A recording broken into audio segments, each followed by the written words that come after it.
Oh no. Oh my goodness. Oh no. Boom! Perfect shot.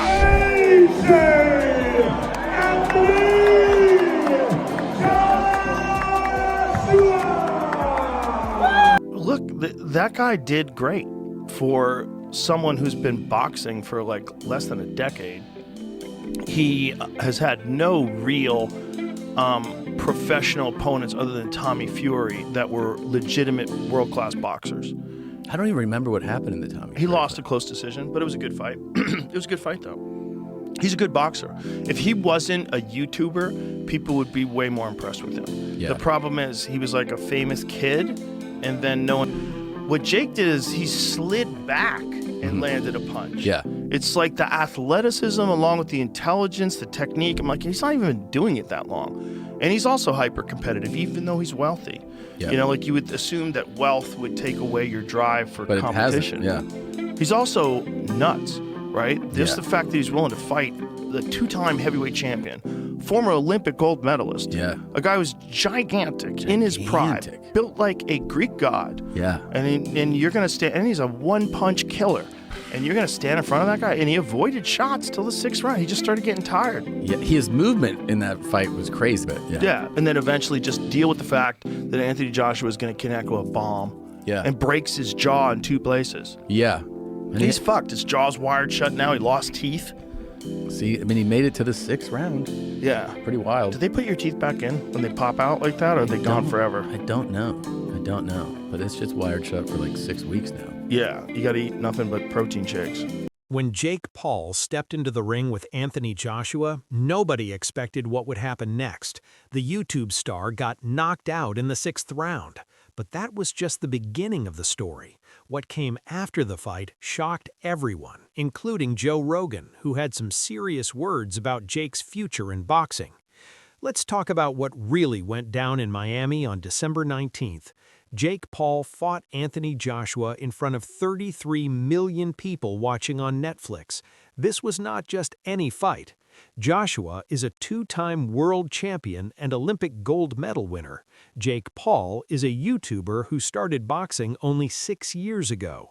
The size difference alone told the whole story. Joshua weighed 243 pounds. Jake weighed 216 pounds. That's almost 30 pounds lighter. Joshua also stood 6 feet 6 inches tall, while Jake was 5 inches shorter. The fight started with Jake running around the ring. He moved left and right, trying to stay away from Joshua. The crowd got bored and started booing.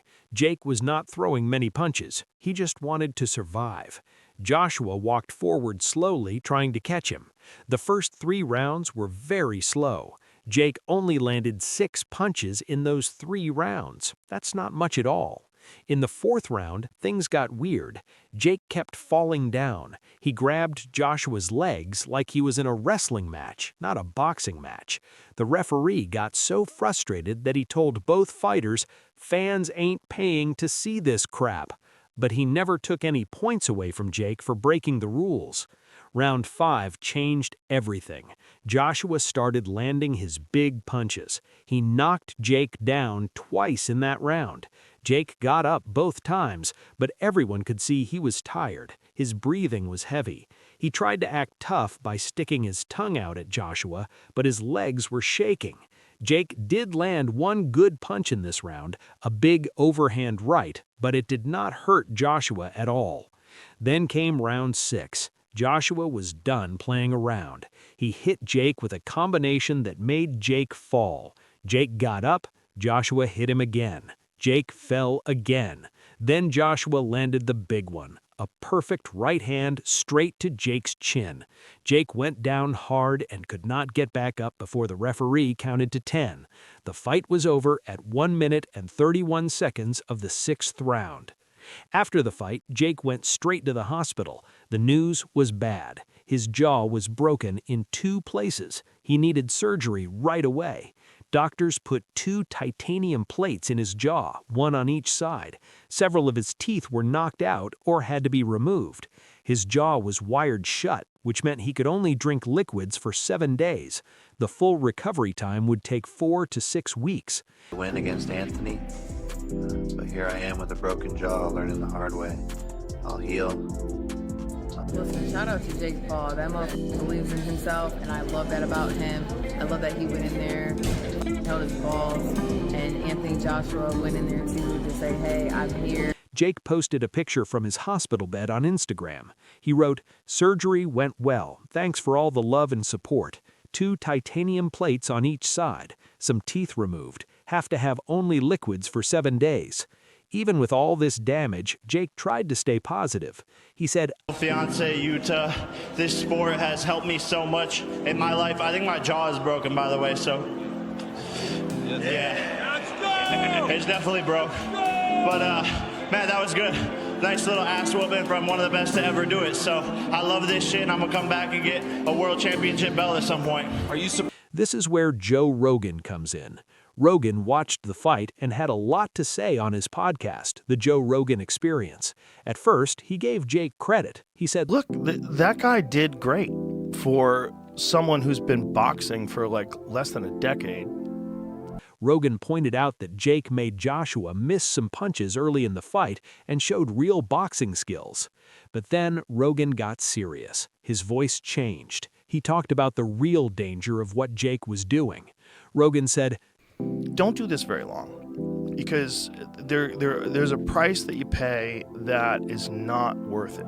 Yeah. It's not worth it. And that price is depression, deep depression, a severe brain imbalance that's going to lead you to addiction. It leads so many people to impulsive behavior. Rogan kept going. He talked about fighters who become gambling addicts, drug addicts, and alcoholics after their careers end.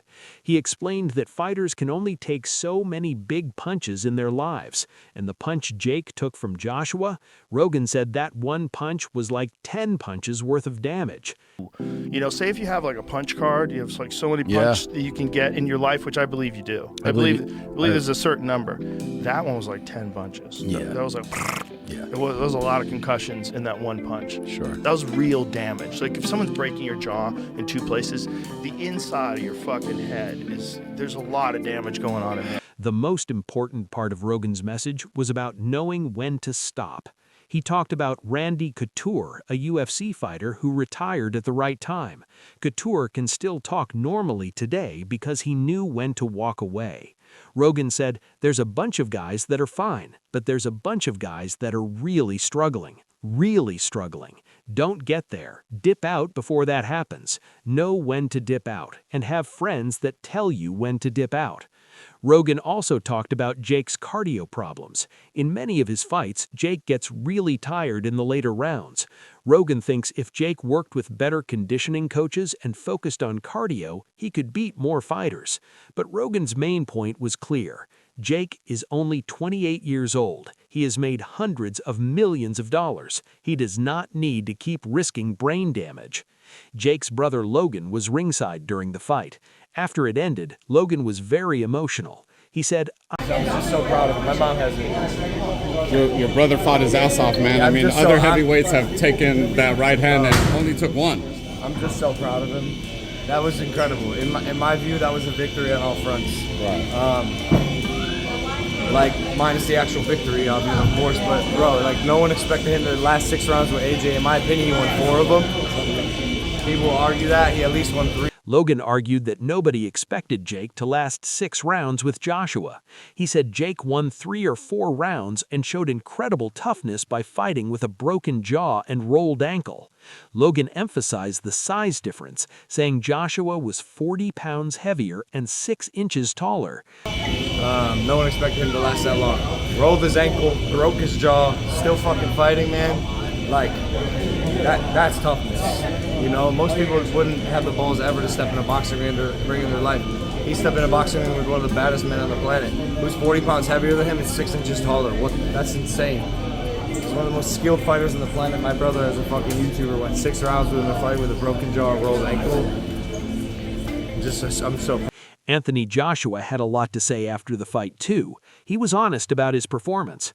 Look, it wasn't the best performance. It wasn't the best.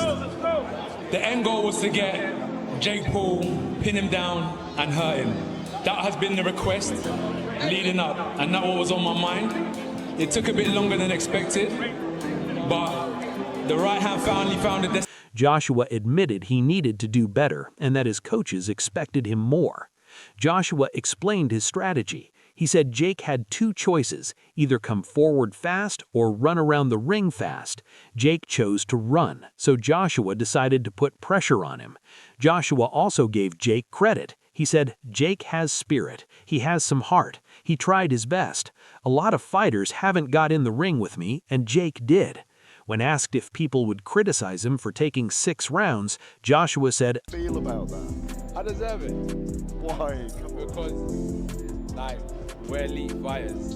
Like, so I put myself in the shoes of a coach. If I was coaching Anthony Joshua and he went 6 rounds Jake Paul, I would get him back in it tomorrow, give him a bit of a beating, and we're getting straight back to work because I'll be like, how are you letting this kid take you 6 rounds? He's crazy.